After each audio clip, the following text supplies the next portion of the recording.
Improving your cardiovascular fitness is, for the most part, relatively simple, and when you compare it to something like improvements in strength and kilos on a bar, it can actually happen quite quickly.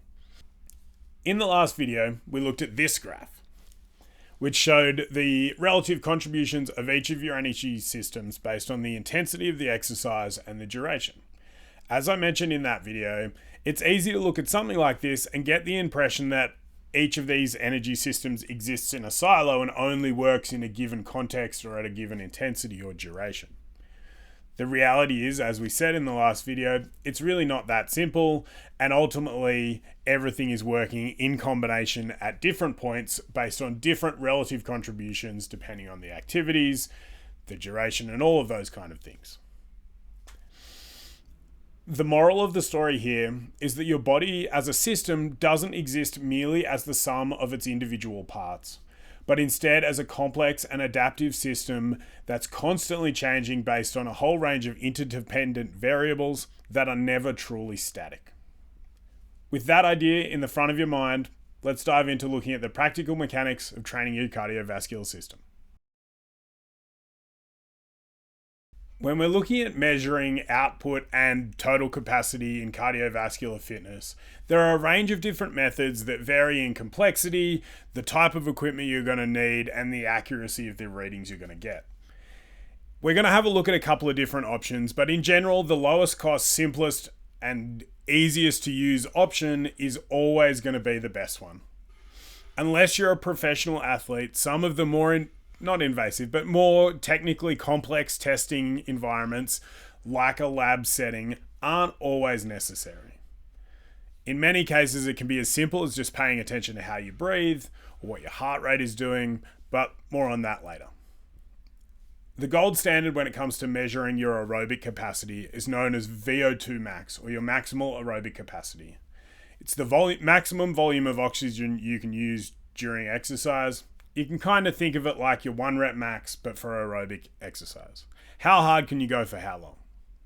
Your VO2 max is measured in milliliters per kilogram per minute, so milliliters of oxygen per kilogram of body weight per minute. There's going to be some variance to your VO2 max depending on the activity that you use to test it, mostly due to what's known as exercise economy. Essentially, if you spend a ton of time during your week on a bike, and then do a VO2 max test running, you're probably going to find that running value is lower than the value you would get doing the same testing protocol, but on a bike. You get better at the things you train, which for most of you should make sense, and you can hopefully see how that is then going to affect the actual value that you get out of these tests. In a lab setting, which is sort of what you'll see most commonly in research, you're going to get a measurement or a test that looks like either sitting on a bike or running on a treadmill, hooked up to a gas mask with a heart rate monitor and incrementally increasing the intensity over time until you hit a drop-off point where you just can't go hard any longer. We're going to look at a couple more practical options for testing your VO2 max or calculating your VO2 max using some stuff that most of you should be able to do at home. But as we'll get to later on, the number itself isn't actually that relevant for the training context. It's really just a very useful way of tracking your performance over time. On the screen now, somewhere here, will be a graph of normative values for your VO2 max that's taken from a bunch of different research. They're not perfect, but it can give you a good indicator of where you sit on the population-sized norms. You can calculate a very rough estimate of your VO2 max using your maximal heart rate and your resting heart rate and the equation that we'll put somewhere on the screen here. When it comes to measuring or calculating your maximum heart rate, the really crude, simple way to do it is to take 220 and then subtract your age, and you'll get a rough estimate of your maximum heart rate. When it comes to measuring your resting heart rate, the ideal scenario is that you do it upon waking, so first thing in the morning, and ideally before you get out of bed. Some of you might wear, like me, smartwatches to bed every night and get a nice overnight resting heart rate, but we'll talk more about that later. Once you've got an idea of what your maximal heart rate and your resting heart rate are, you can use this equation to calculate a very crude estimate of your VO2 max. It's by no means perfect for a couple of reasons. The calculation you're using for max heart rate, that 220 minus your age, is by no means perfect. And there's some variance in your resting heart rate day to day, and so you'll see this number change, which is probably indicative of how it changes, but it's not a perfect measure. It's just a very, very crude option. One option for a slightly more accurate way of calculating your VO2 max without the lab setting is known as the Rockport walking test.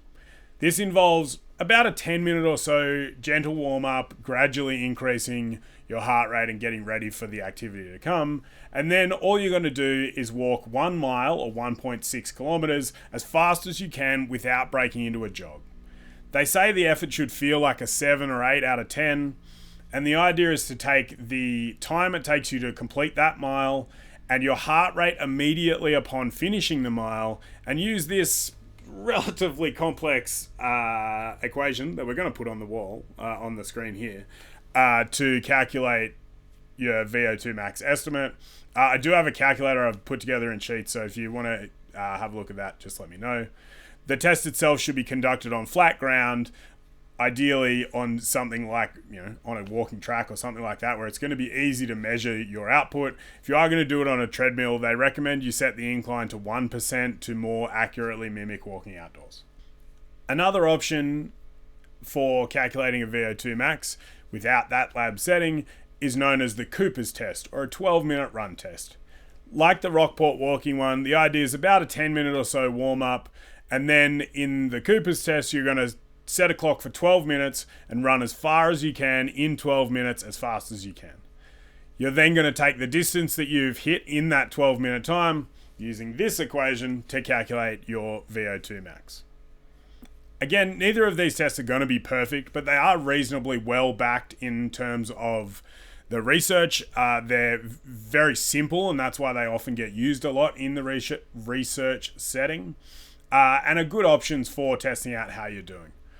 The run test is probably not the best option if you're not already actively training running, because you're just going to be hampered by your inability to run efficiently more than you are limited by your actual cardio output. The other option is to use whatever smartwatch or wearable you like to use. Most have some version of a VO2 max calculation. Some will even give you an option for a test where it'll take you through what the protocol for testing is and then give you a reading. Are they very accurate? It's hard to say without diving too deep into comparing them all across research, and that is well beyond the scope of this video. If you're using the same activity tracker, watch, whatever it is, over time, you've probably got some internal consistency, and thus it'll be a pretty good measure.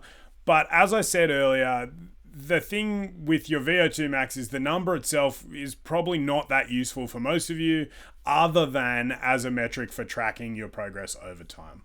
When it comes to programming training from a more practical sense, we're going to look in a second at heart rates and heart rate zones. And then in the next video, we're going to dive a little bit more deeply into the ideas behind heart rate zones and perhaps a more effective way of thinking about organizing your training. When you start to dip your toes into the water of endurance training, you're likely to be inundated with discussions around heart rate and heart rate zones, especially in the age where almost everyone has some form of smart activity tracker that links to an app and measures their heart rate and does a whole bunch of other things. Before we go too deeply into understanding your heart rate and how it can be used as a measure of your output in training, it's worth me pointing out that I wear a Garmin smartwatch pretty much all the time. Currently I wear a Fenix 6 and I love it, but as someone who investigates training and understanding the mechanisms behind things, but also different training modalities and exploring different programs and things like that. It's basically what I do for a living. And so for me, the data that you get out of something like this is really useful. I really enjoy it, and I enjoy looking into trends over weeks and months. But for a lot of people, that extra data point or something else to worry about or try and control can actually be detrimental to their training. In the next video, we're going to have a little bit more of a look into ways of measuring your output in a cardio setting without a heart rate monitor. But for now, don't go out and throw all your cash at a fancy bit of kit because it might not be the best option for you. Your heart rate is, in general, a good proxy for how hard you're working in longer duration steady state activities. As you work for longer periods of time, the oxygen demand from the working muscles goes up, as does the amount of carbon dioxide you're producing as a byproduct. Thus, your breathing rate increases, more to expel carbon dioxide than to intake more oxygen, but we'll talk about that at another point. And your heart rate consequently needs to work, or your heart needs to work harder, therefore increasing your heart rate in order to effectively transport the oxygen into the working muscles and the byproducts out. With that idea in mind, it makes sense to use your heart rate as a measure of training both economy or what you're trying to do, but also your output and things like that. But like a lot of things, the story's not quite that simple, and there are a multitude of different reasons why your heart rate data might not be as accurate as you might think. If you've ever experienced anxiety, had someone scare the crap out of you, or ingested a significant amount of caffeine or other stimulants, you'll know that your level of physical exertion is not the only thing that can make your heart rate increase. This is part of the reason why your heart rate data alone isn't always a very accurate measure, because there are a whole range of factors that, while they don't preclude heart rate data from being useful, they add to the context in which that data needs to be interpreted. If you're looking at heart rate data on a day where you've had 16,000 milligrams of caffeine, you're probably going to be looking at some data that's a little bit outside what your normal data might look like. And as long as you take that into account, that data can still be really useful. But understanding that there are a multitude of factors here is really the important part. Your resting heart rate is one data point, in a similar vein to a VO2 max, that's a useful proxy of your overall cardiovascular fitness and your overall level of fatigue. It's a data point that a lot of modern activity trackers that give you a readiness score or try to rate your preparedness for training will use in calculating whatever it is their output score is. In general, a lower resting heart rate is indicative of a more efficient and more effective cardiovascular system.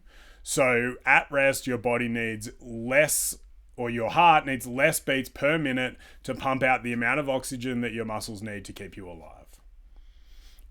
As I said earlier in the video, measuring your resting heart rate is best done first thing in the morning, ideally upon waking, and if you can, before you get out of bed.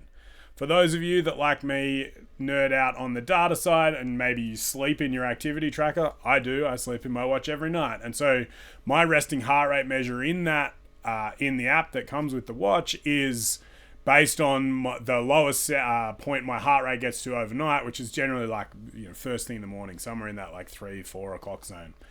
That gives you a very consistent reading, and that's why your resting heart rate's best taken first thing in the morning. Because that's when you're most likely to be at rest, relatively stable, and you haven't, in many cases, ingested caffeine and other things that are going to throw that data point off.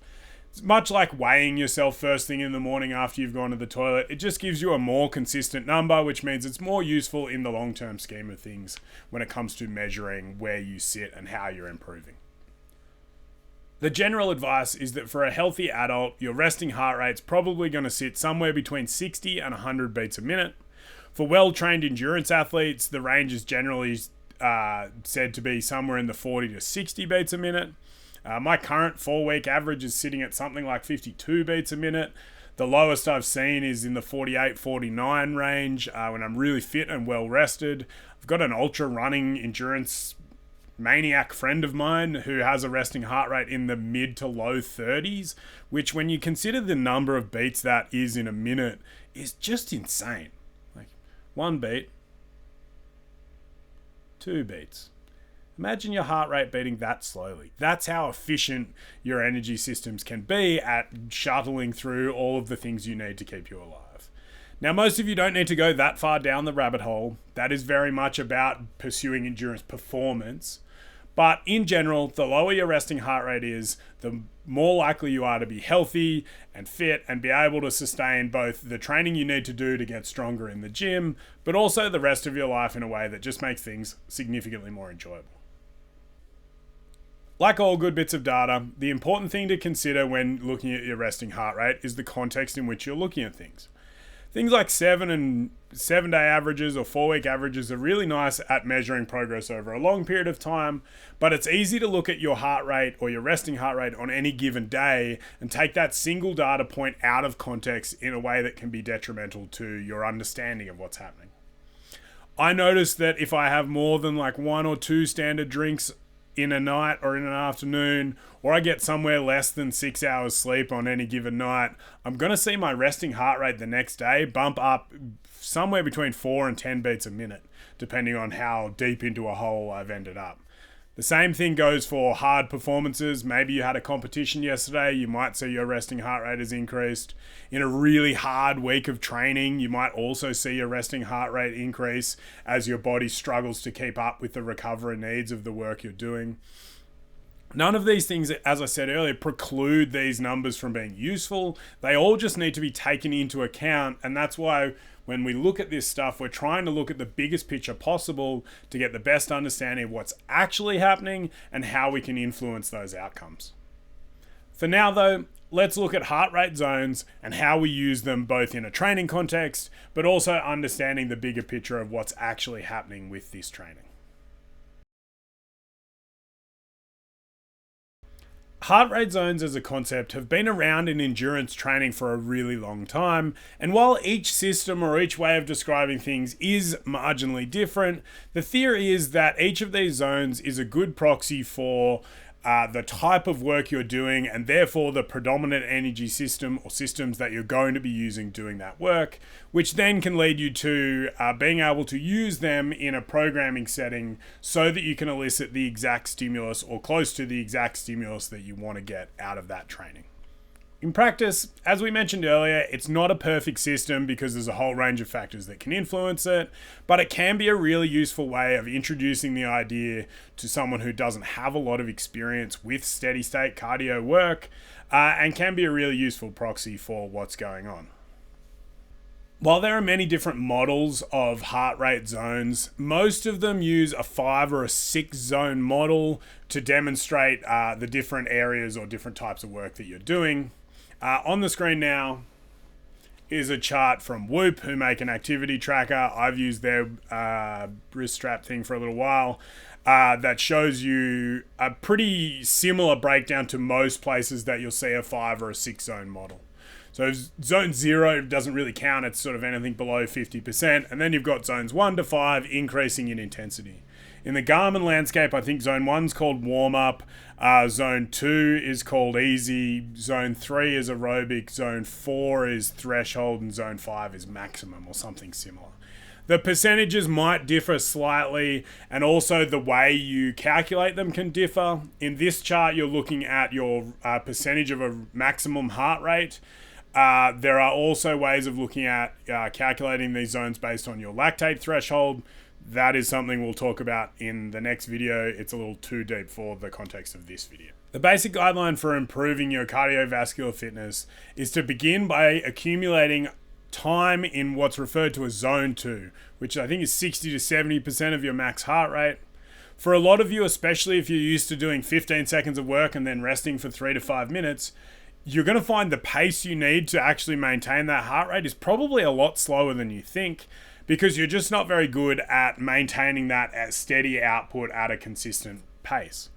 Over time, you'll get more comfortable with it. It will become a little bit easier for you to be able to maintain those outputs. But at first, it might be a lot slower than you think. For most recreational athletes, the upper bound of the amount of zone 2 work you can do across a training week is really about how much time you want to dedicate to that work. Most of you aren't going to see any significant benefit of a single session that goes for longer than like 2.5 hours at most. And the general guidance is that you're starting with longer sessions and building time within sessions rather than chopping it up into shorter periods across a training week. So you're probably going to get more benefit out of like 3 1-hour exposures than you would out of 6 half-hour exposures. Most of you are going to want to start with something like 20 to 30 minutes of a relatively simple cyclical activity like sitting on an echo bike or a rower or a ski erg or something like that.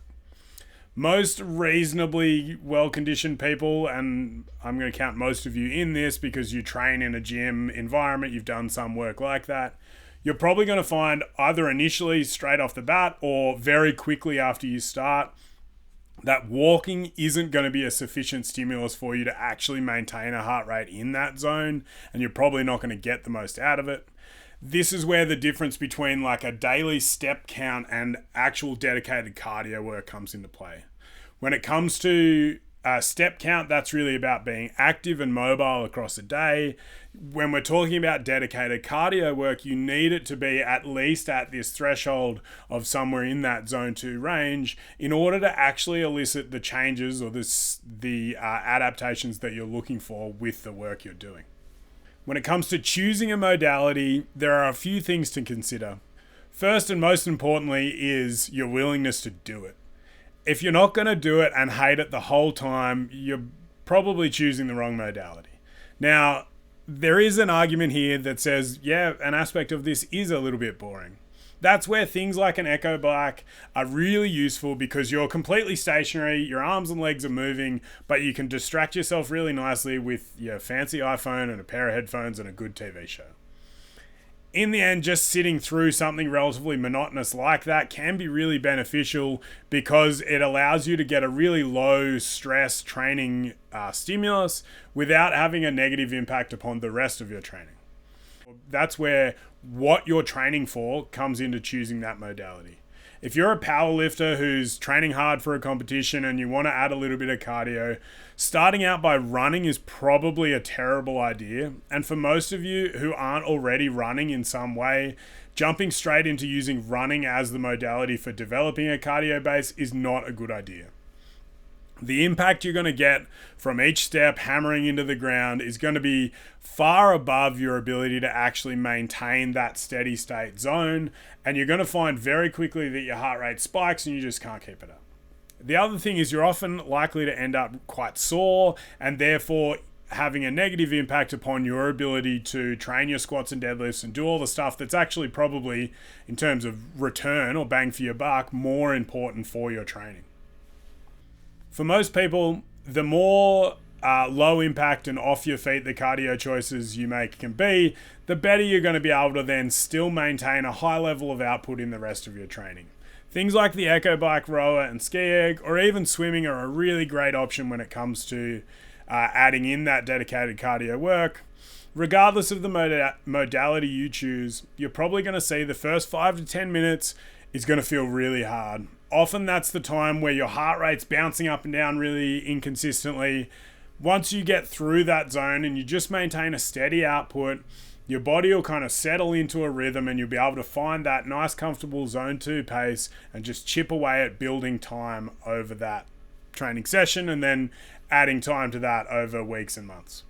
The goal is not to rush straight to 7 or 8 hours a week. Start with 2 or 3 sessions, 20 to 30 minutes each, and then build time within each of those sessions before you start adding in extra sessions.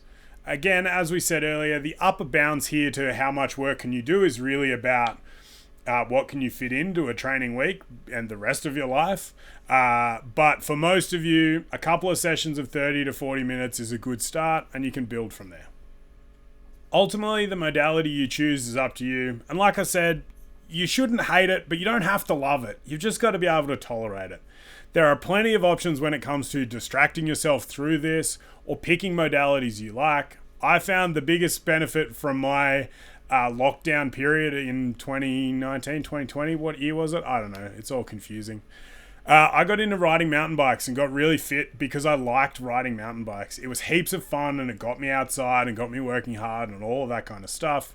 So if something like that tickles your fancy, then go down that road instead of just sitting mindlessly on an echo bike or something similar. But in the end, you've just got to be able to build enough time over a period of days and weeks and months that you start to see the benefit you're looking for. That's about all we're going to cover in this video, because if I go too deeply into the rest of this, we're going to be here for another 2 hours, and I'd rather save that for another day. In the next video, we're going to have a look at some of the physiological thresholds that the heart rate is a good indicator of, and maybe some simpler ideas around things you can use to gauge your output that don't involve having to carry a fancy bit of tech or wear a heart rate monitor. See you then.